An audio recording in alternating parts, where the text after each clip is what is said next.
Құрметті Шымкент қаласының тұрғындары, жазғы аптап күшіне еніп, ауа температурасының жоғарылауына байланысты қалада су тұтыну деңгейі де айтарлықтай артып отыр.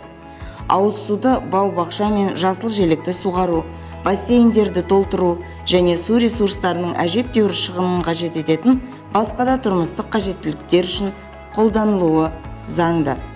Су ресурстары маркетинг жауапкершілігі шектеулі серіктестігінің әкімшілігі жер үйлердің тұрғындарынан ауыз су шығынына ұқыпты және үнемді қарауды сұранады.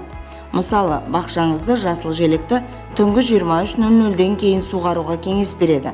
Себебі осы уақытта қалада су тұтынудың деңгейі төмендейді.